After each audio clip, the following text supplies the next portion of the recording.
Finally ಊರಿಗೆ reach ಆದ್ವಿ. ಇಲ್ಲೊಂದು ರೈಲ್ವೆ ಸ್ಟೇಷನ್ಗೆ ಬಂದಿದೀವಿ. ಈ ರೈಲ್ವೆ ಸ್ಟೇಷನ್ ನೋಡೋಕೆ ತುಂಬಾ ಡಿಫ್ರೆಂಟ್ ಆಗಿದೆ. ನಾರ್ಮಲ್ ಆಗಿ ಎಲ್ಲ ರೈಲ್ವೆ ಸ್ಟೇಷನ್ಸ್ ತರ ಇಲ್ಲ, ಇದು ತುಂಬಾನೇ ಡಿಫ್ರೆಂಟ್ ಆಗಿದೆ. ಬನ್ನಿ ಅದೇನ್ ಡಿಫ್ರೆಂಟ್ ಆಗಿದೆ ಅಂತ ನೋಡೇ ಬಿಡೋಣ ಆಚೆ ಹೋಗಿ.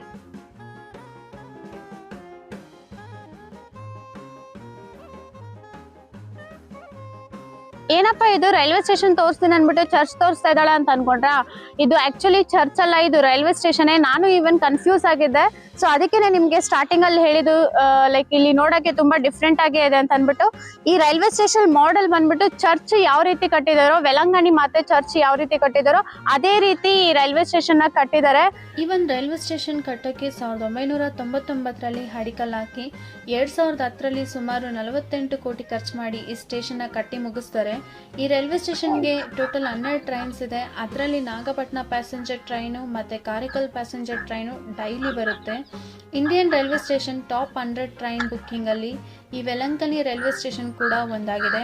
ಮತ್ತೆ ಟ್ರೈನ್ ಟ್ರಾವೆಲಿಂಗ್ ಸ್ಟೇಷನ್ಸ್ ಅಲ್ಲಿ ಈ ವೆಲಂಕಣಿ ಹೆಸರುವಾಸಿಯಾಗಿದೆ. ಬನ್ನಿ ಇವಾಗ ಹೋಗಿ ವೆಲಂಕಣಿ ಚರ್ಚ್ ನೋಡೋಣ.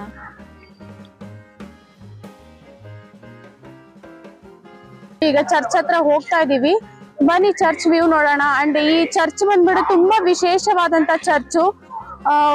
ಇಲ್ಲಿ ಬಂದ್ಬಿಟ್ಟು ಲಕ್ಷಾಂತರ ಜನಗಳು ಬರ್ತಾರೆ. ಎಲ್ಲಾ ರಾಜ್ಯಗಳಿಂದ, ಎಲ್ಲಾ ದೇಶಗಳಿಂದ ಕೂಡ ಬರ್ತಾರೆ ಇದು ಚರ್ಚ್ಗೆ, ವೆಲಂಕಣಿ ಮಾತೆ ಚರ್ಚ್ಗೆ.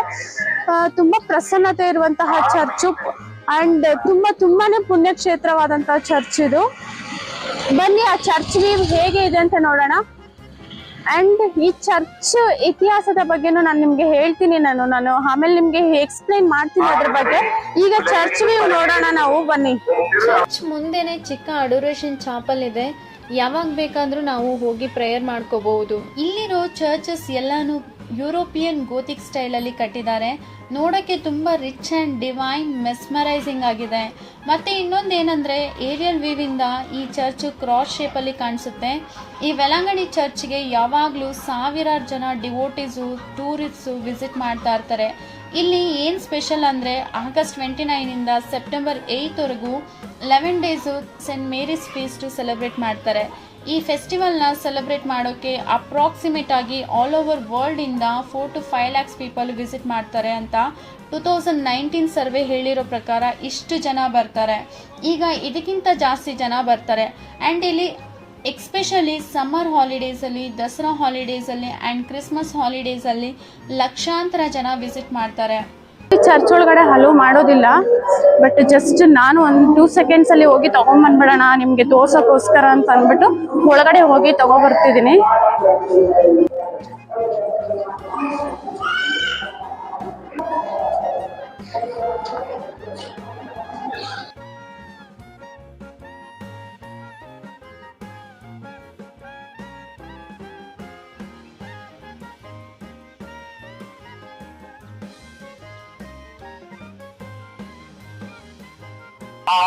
ಈಗ ನಾವು ಹಳೆ ವೆಲಂಗಣಿಗೆ ಹೋಗ್ತಾ ಇದೀವಿ. ಸೊ ಹಳೆ ವೆಲಂಗಣಿಯಲ್ಲಿ ಏನೇನ್ ಅದ್ಭುತಗಳು ನಡೆದಿದೆ ಅಂತ ನೋಡೋಣ ಬನ್ನಿ. ಅಂಡ್ ಇಲ್ಲಿ ನೀವು ನೋಡ್ತಾ ಇರ್ಬೋದು, ಕೆಲವೊಂದ್ ಜನಗಳು ಬಂದ್ಬಿಟ್ಟು ಮಂಡಿಕಾಲ್ ಊರಿ ಇಲ್ಲಿಂದ ಅಲ್ಲಿವರೆಗೂ ರೀಚ್ ಆಗಿ ಅವ್ರವ್ರ ಅರಕೆಗಳು ಏನಿದೆಯೋ ಅದನ್ನ ಒಪ್ಪಿಸ್ಬಿಟ್ಟು ಪ್ರಾರ್ಥನೆ ಮಾಡ್ಕೊಂಡು ಹೋಗ್ತಾರೆ. ಇವಾಗ ಬನ್ನಿ ಈ ವೆಲಂಗಣಿ ಚರ್ಚ್ ಏನಕ್ಕೆ ಇಷ್ಟು ಫೇಮಸ್ ಆಗಿದೆ ಅಂತ ನೋಡೋಣ. 16ನೇ ಶತಮಾನದಲ್ಲಿ ವೆಲಂಕಣಿ ಅನ್ನೋ ಈ ಊರಲ್ಲಿ ಒಬ್ಬ ಬಾಲಕ ನಾಗಪಟ್ಟಣದಲ್ಲಿರೋ ಒಬ್ಬ ಮಾಲೀಕನ ಮನೆಗೆ ಹಾಲು ಕೊಡ್ತಿದ್ದ.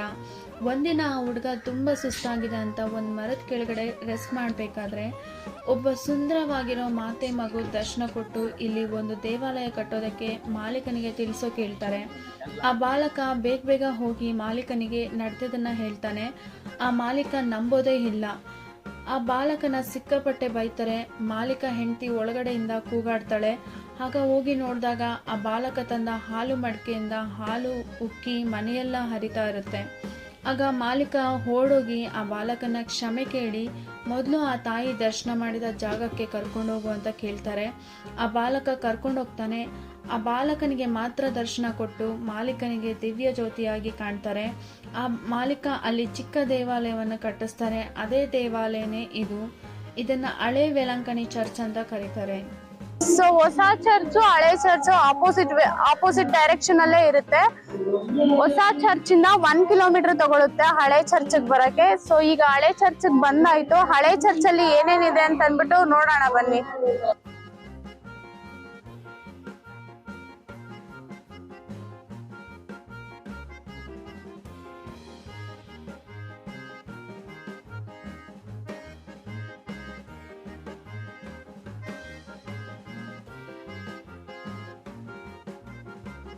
ಕೆಲವು ವರ್ಷಗಳಾದ್ಮೇಲೆ ಮಜ್ಜಿಗೆ ಮಾರೋ ಕುಂಟು ಬಾಲಕ ದಿನ ಆಲದ ಮರದ ಕೆಳಗಡೆ ಕೂತು ಮಜ್ಜಿಗೆ ಮಾರ್ತಾ ಇರ್ತಾನೆ. ಒಂದಿನ ಅದೇ ಸುಂದರವಾದ ಮಾತೆ ಮಗು ಪ್ರತ್ಯಕ್ಷ ಆಗ್ತಾರೆ. ಆ ಬಾಲಕನ ಕುಂಟು ಕಾಲನ್ನು ಗುಣಪಡಿಸಿ ಆ ಹುಡುಗನಿಗೆ ಇಲ್ಲಿ ಒಂದು ಚರ್ಚ್ ಕಟ್ಟೋದಕ್ಕೆ ನಾಗಪಟ್ಟಣದಲ್ಲಿರೋ ಪ್ರೀಸ್ಟ್ಗೆ ಸಂದೇಶ ತಿಳಿಸೋ ಕೇಳ್ತಾರೆ. ಆ ಬಾಲಕ ಓಡೋಡಿ ನಾಗಪಟ್ಟಣಕ್ಕೆ ಹೋಗಿ ಸಂದೇಶ ತಿಳಿಸ್ತಾನೆ. ಆ ಪ್ರೀಸ್ಟ್ಗೂ ಇದೇ ಸಂದೇಶ ಕನಸಿನಲ್ಲಿ ಕಾಣಿಸ್ಕೊಂಡಿರುತ್ತೆ. ಕೂಡಲೇ ಆ ಪ್ರೀಸ್ಟು ಬಾಲಕ ಊರಿನ ಜನ ದೇವಾಲಯವನ್ನು ಕಟ್ತಾರೆ. ಈ ದೇವಾಲಯನ್ನೇ ನಡುತಿಟ್ಟು ಚರ್ಚ್ ಅಂತ ಕರೀತಾರೆ. ಇಲ್ಲಿ ನಾವು ನಡುತಿಟ್ಟು ಚರ್ಚ್ಗೆ ಬಂದಿದೀವಿ. ಬನ್ನಿ ಒಳಗಡೆ ಹೋಗಿ ನೋಡೋಣ ಚರ್ಚ್ ಯಾವ ರೀತಿಲಿ ಇದೆ ಅಂತ ಅಂದ್ಬಿಟ್ಟು.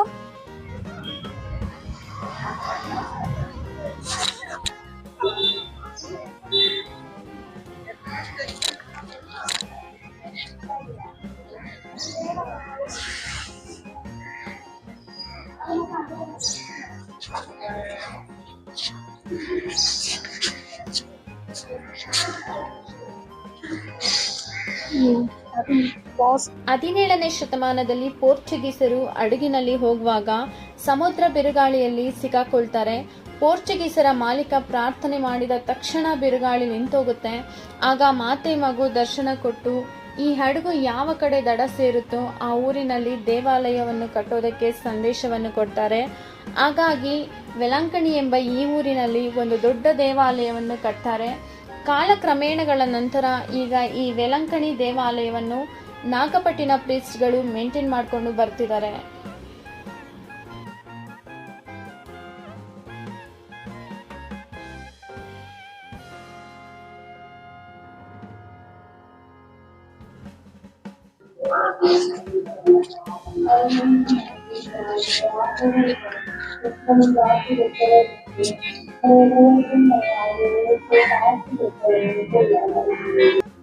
ಇಷ್ಟ ಆಗಿರೋ ಲೈಕ್ ಮಾಡಿ, ಶೇರ್ ಮಾಡಿ, ಸಬ್ಸ್ಕ್ರೈಬ್ ಮಾಡಿ. ಇನ್ನೂ ಸ್ಪೆಷಲ್ ಆಗಿರೋ ವಿಡಿಯೋಸ್ನ ಅಪ್ಲೋಡ್ ಮಾಡ್ತಾ ಇರ್ತೀನಿ. ಟಾಟಾ, ಬಾಯ್ ಬಾಯ್.